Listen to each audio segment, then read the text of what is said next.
Stop looking at the red candles on your terminal. They are a digital hallucination designed to separate you from your position. Stop listening to the financial news anchors telling you that the precious metals market has entered a correction phase due to a strengthening dollar. That is noise. It is a script written for the sheep to read while the wolves clear the table. If you want to know the truth about what has happened in the last 48 hours, you need to look at exactly one institution. Do not look at the Federal Reserve. Do not look at the Comex ticker. Look at the United States Mint.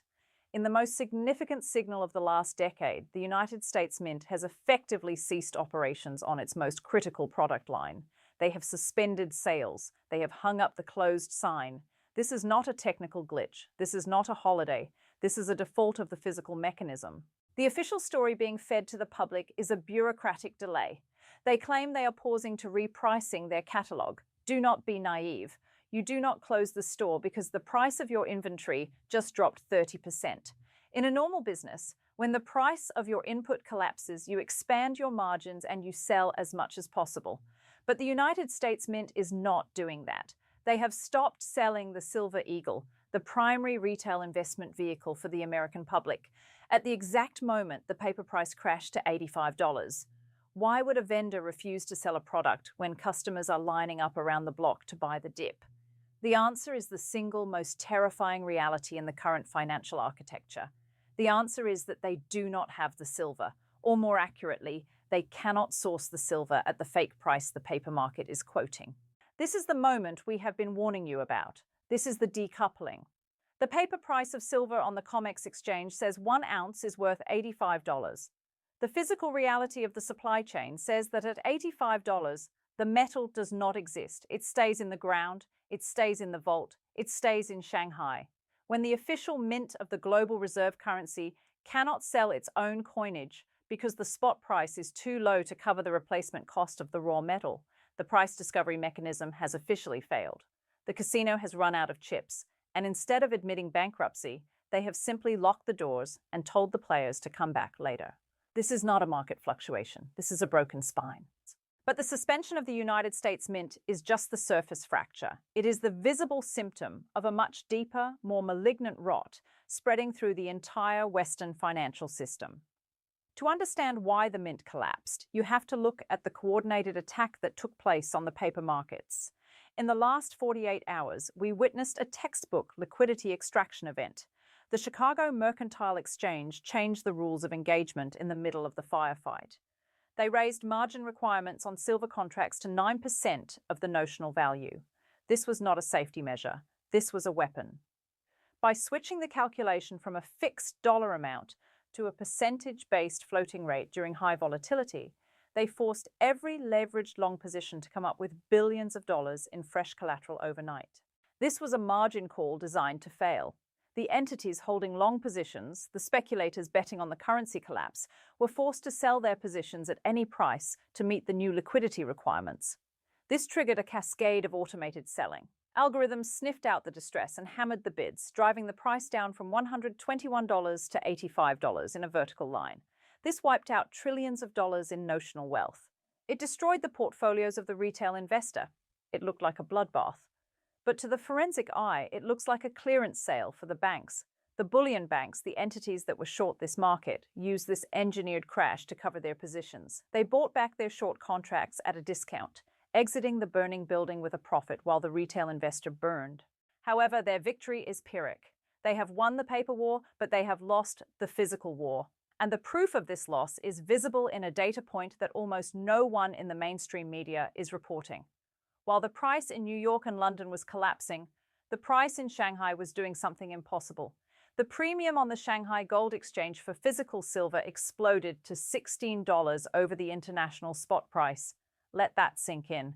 $16. In a functioning global market, arbitrage traders would buy silver in London at $85 and sell it in Shanghai for $101, pocketing the risk-free profit and closing the gap.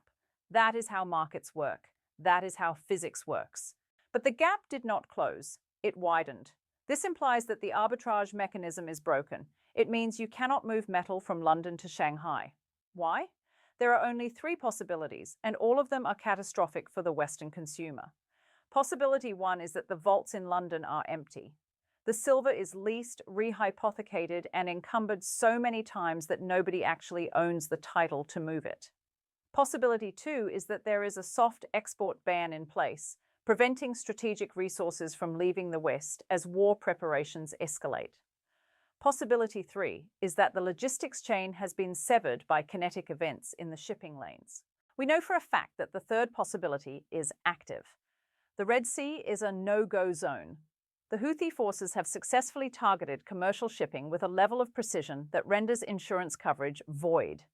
The Cape of Good Hope detour adds weeks to delivery times and millions to fuel costs, but logistics alone cannot explain a $16 spread. The persistence of this premium confirms that the East is draining the West of physical metal. While New York traders were panic-selling paper contracts because the margin clerk told them to, Shanghai traders were backing up trucks to the loading docks and taking delivery of every available bar. The West is selling the dip. The East is buying the physical reality. This bifurcation is the endgame. We are seeing two prices for the same asset. There is the Western price, which is a digital fiction used to manage inflation expectations and keep the dollar looking strong. And there is the Eastern price, which is the actual cost to acquire physical atoms in a resource-constrained world. The United States Mint shut down because it is caught between these two worlds. It is a government entity, so it must respect the official paper price. But it must buy silver in the real world, where the premiums are exploding. It cannot reconcile the lie with the truth, so it ceased to function. This paralysis is spreading upstream to the mines themselves. While you are worrying about the spot price, the physical supply chain is under kinetic assault. In Mexico, the world's largest primary silver producer, the situation has devolved into feudal resource warfare. We have received confirmation that operations at the Panuco project in Sinaloa have been suspended. This is not because of the price drop. It is because 10 technical personnel were physically extracted from the site by armed units associated with the local cartel factions. The cartels have realized that silver is more valuable than narcotics. They are no longer just demanding protection money. They are seizing the assets. They are stealing the concentrate. They are kidnapping the geologists. When the security of the personnel cannot be guaranteed, the mine closes. It does not matter if silver is $85 or $500. If you cannot put a human being in the shaft without them being taken hostage, the silver stays in the ground. This is a supply shock of the highest order. We are looking at a scenario where the risk premium for Mexican silver becomes infinite. The legal mining companies are being squeezed out by paramilitaries. This removes millions of ounces from the global supply curve instantly, and yet the paper market in New York marked the price down. This divergence is unsustainable.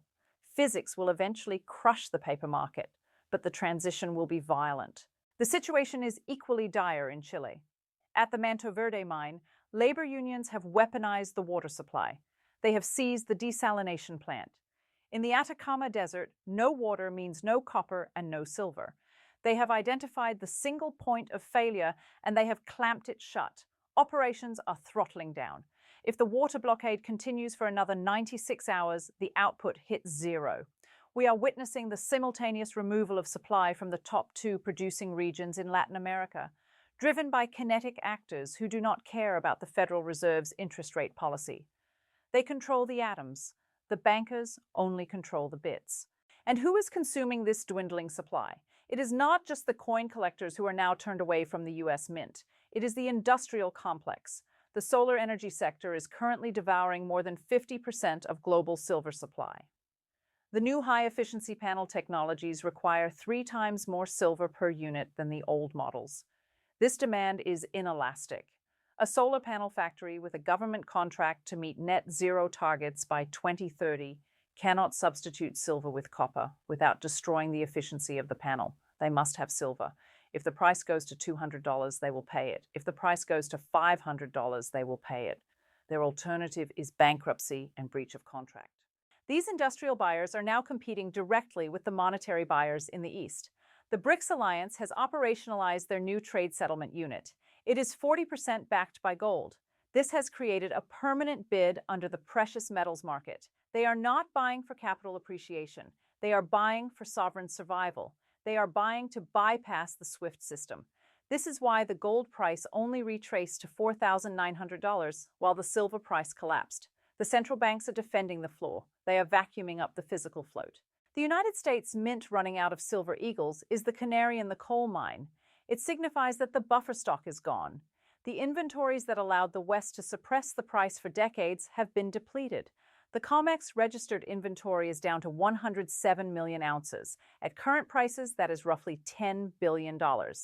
In a financial system awash with hundreds of trillions of dollars in derivatives, $10 billion is a rounding error. It is nothing.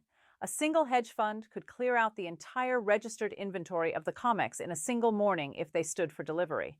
And eventually, someone will. The ratio of paper claims to physical ounces is now approaching 7-to-1 at the most conservative estimate. In reality, it is likely much higher. When the music stops, there are 7 people holding a claim for every 1 ounce of silver in the vault. The United States Mint just told you that the music has stopped. They are the first ones to admit they cannot fulfill the orders. Who will be next? It will be your local bullion dealer. Then it will be the industrial suppliers. Finally, it will be the Comex itself declaring a force majeure, settling your contracts in cash instead of metal. They will give you paper dollars that are rapidly losing purchasing power, and they will keep the silver. This is the classic bait and switch. The price smash you saw this week was the bait. They wanted you to panic. They wanted you to sell your position so they could gather the last remaining scraps of physical metal before the shortage becomes undeniable. The nomination of Kevin Warsh was the perfect cover story. A hawk at the Fed implies a strong dollar. A strong dollar implies weak commodities. It is a logical narrative, but it is a lie. The United States government has $36 trillion in debt. They are adding $1 trillion to that pile every 90 days. There is no mathematical possibility of a strong dollar in the long term. A hawk like Warsh can squawk about sound money, but he will be forced to print just like his predecessors. The alternative is the insolvency of the United States Treasury. They will choose inflation. They always choose inflation. The dip in gold and silver was an algorithm reacting to a headline, not a fundamental change in the solvency of the empire. The fundamentals have actually gotten worse. The supply is being cut off by cartels and unions. The demand is being driven by war economies and green energy mandates. The inventory is at historic lows. And now, the retail outlet of the sovereign government has closed its doors. The disconnect between price and value has never been wider. The paper price is a lie. The inability to buy product from the mint is the truth. You are standing at the precipice of the great bifurcation. On one side is the paper market, where volatility is weaponized to shake you out. On the other side is the physical market, where acquisition is becoming impossible. You have to decide which side of the trade you want to be on.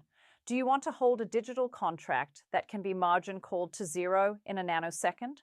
Or do you want to hold the physical asset that the United States Mint can no longer source? The window to acquire physical metal at these suppressed paper prices is closing. It is not closing because the price is going up. It is closing because the metal is disappearing. The premiums are the warning siren. When the premium is $16, the market is screaming that the spot price is invalid. Do not wait for the spot price to reflect reality. By the time the screen shows you the real price, there will be no metal left to buy. The default of the mint is a failure of the state to maintain the illusion of abundance. It is a tacit admission that the currency is failing to command the resources it claims to represent. This is what happens at the end of a fiat currency cycle. Shortages appear, prices bifurcate, black markets emerge, and the official channels dry up. We are watching the slow motion collapse of the dollar-based supply chain.